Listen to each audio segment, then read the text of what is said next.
Think about this. A few years ago, it was winter time, but it was like a rainy, very wet winter.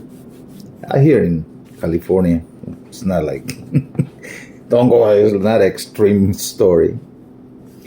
But it transformed my way of seeing things. My car broke down, so I left my car in the garage, and I took the bus.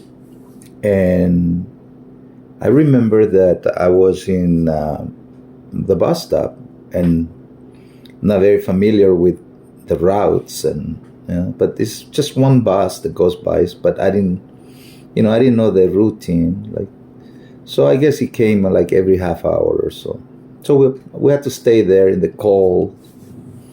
And so I was little chatting with somebody that was there, and they were saying that they had been waiting, much longer, obviously, than me, but that it's cold, and kind of wet. As we were, standing there, this guy, and there was like a pothole right by the bus stop, the little gazette that they had, and he ran into the pothole. I had a long trench coat, but the lady didn't have, and he got us all wet, like, and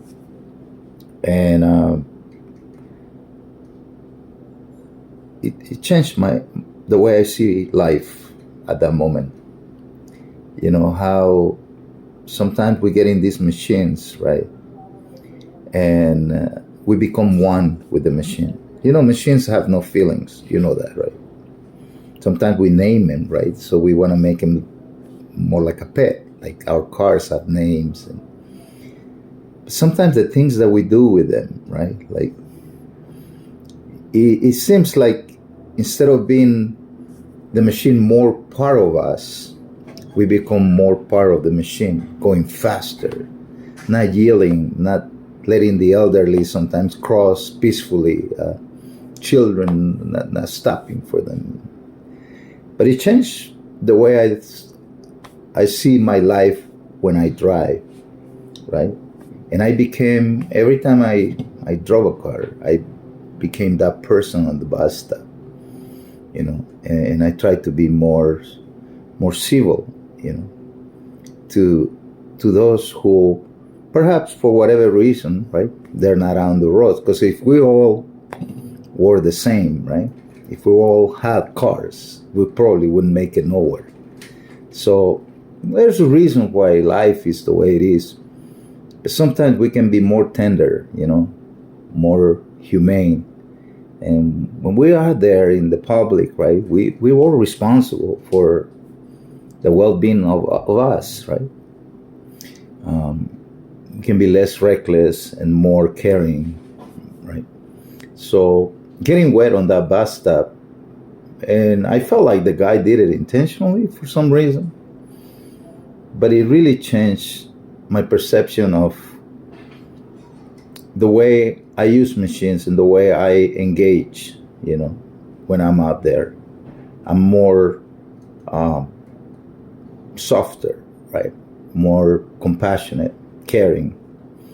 And, I just wanted to share that because, when we were in the lockdown, there were no cars on the street, and I used to do my exercise, and it was so peaceful and quiet. And as soon as they open, it's like when they, opened the gate at the horse race. It seemed like everybody was just waiting to go out there, and it seems like people are. I walk every day, for my exercise, about a little over 3 miles, and I notice that there's a lot of impatience in the driving of people, and I mean, humanity as a whole is going through a lot, right? And this is the after,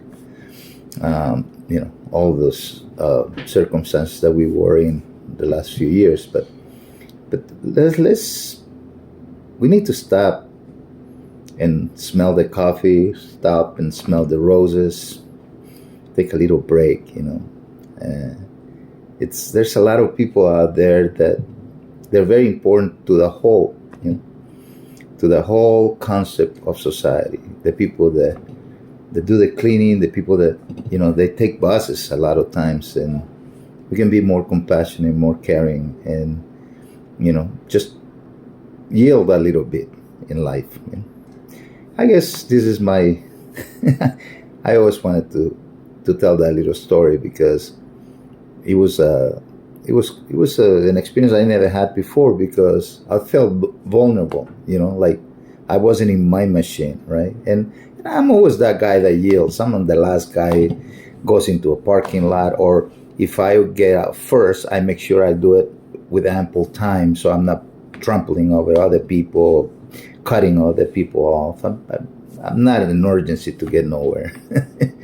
As the old sayings say, if you're important and what you're doing is important, people will wait. So have patience, right? The 21st century will be an epic one. Have a fantastic life. Enjoy your Friday.